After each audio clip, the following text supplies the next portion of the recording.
many years ago, in 92, 93, I don't recall it, many pounds ago, Ron Perlman said we should try and adapt this. We were talking about Elmer Gantry, and he was talking about the beautiful job Burt Lancaster does. And Ron does a pretty mean Burt Lancaster imitation. And then he said, I would love to play a character, again, the only other character that has those sort of spiritual, charlatan, charming, corny guy. He said, or tent revival is this character Stanton Carlyle on Nightmare Alley. And I read the book, then watched the movie in that order. I thought the book was fascinating.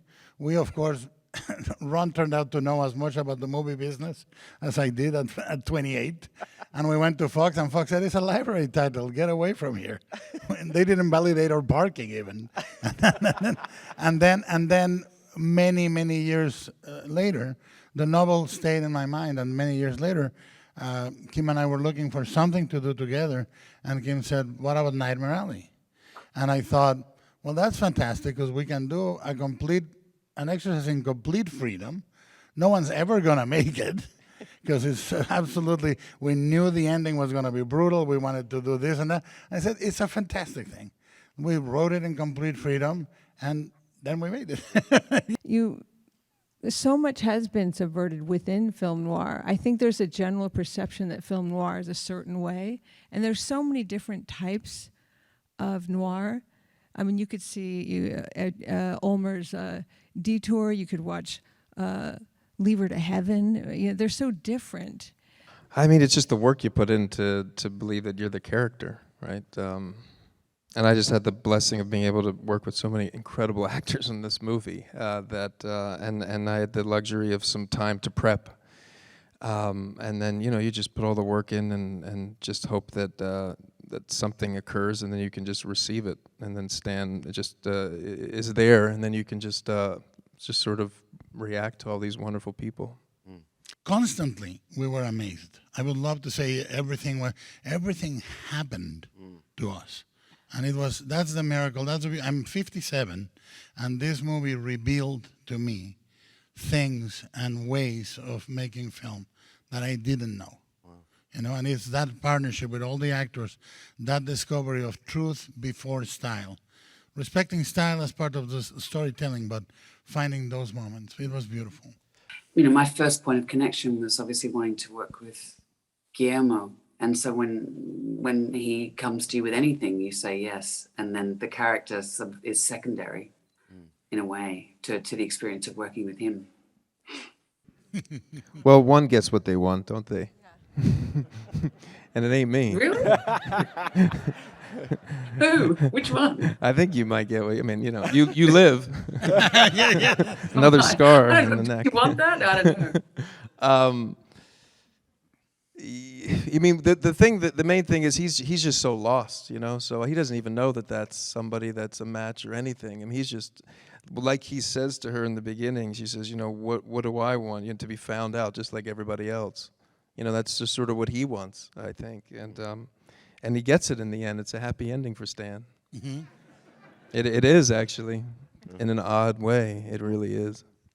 Well, what we did discuss beautifully, and the movie revealed to us each time, it was the whole movie is a prologue for the last 2 minutes. Right. Really. And the most sacred act and most important act in everybody's life is the moment you reveal yourself to you, where you find out who you are. It's the most astounding moment of drama in every life. For some people, it happens in the last 2 minutes before they expire. For others, it is revealed in an opportunity, in an obstacle, in a relationship.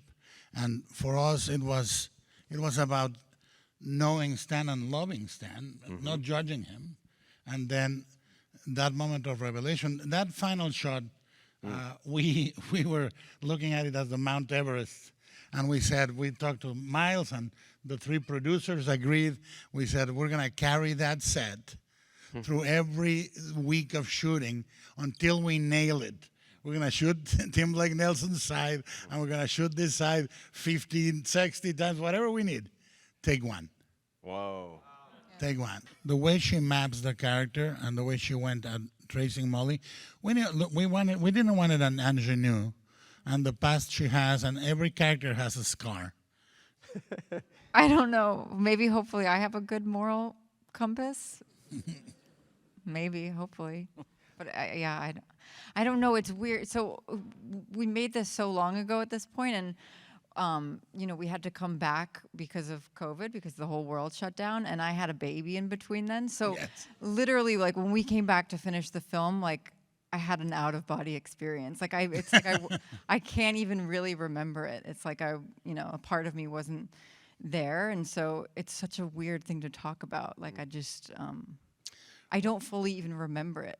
The thing, what he says is a man that needs forgiveness, and I think that that's what we all need urgently, forgiveness.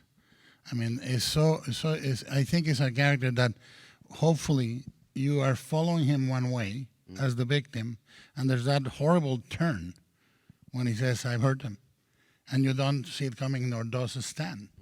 But it's no character in this movie is just one color. They're all composites of many emotions and many positions as a human being should be, I believe. And Guillermo he kept pushing me to be, darker, darker, darker. And we got there in that moment, the God moment.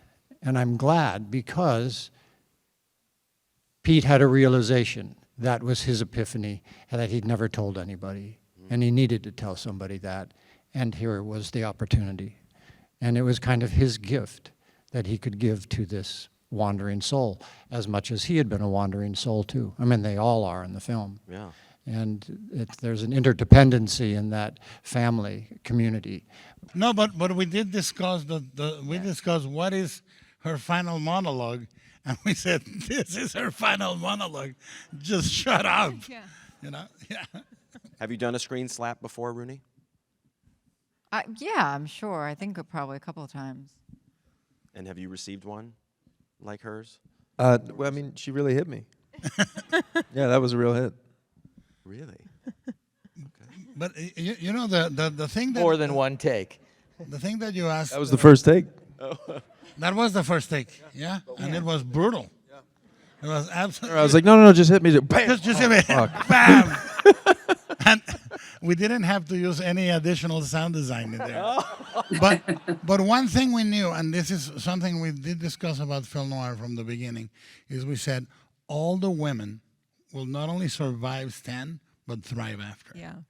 When the material's great, when your American term scene partner is amazing, then that's the fun. And you're working with one of the world's most inventive and unique cinematic voices. And I mean, God, when I saw the movie, it was like such a relief to be watching cinema again. Like we see a lot of things screen big, but it's not necessarily cinema. And you could feel that, the production design and the costume design and having the meticulous, the art direction, all of that was there. And so often what you have to do as an actor is you have to suspend disbelief. But right from the beginning, and all of those of you, the actors who were in the carnival can speak to this much more than me, but just seeing the way that had all been realized, it was all there for you. Like the way the carnival was set up, Guillermo, that you could actually move through it. I mean, you guys kind of got to live it. And I had that experience in the office with Bradley. We should build the carnival in an exterior. We don't want it to become a manicured, horrible, over-designed little thing that we shoot against green screen. And the first thing was because when you're out there with the wind and the tents breathe like a heart or a lung, and they go, and it was so dramatic. Of course, when we stopped for 6 months, many of those tents went away 3 counties away, like 10 miles each. They were blown away around the entire Ontario area, but we had to recuperate them. And the other thing is, everything that we like visually is to character.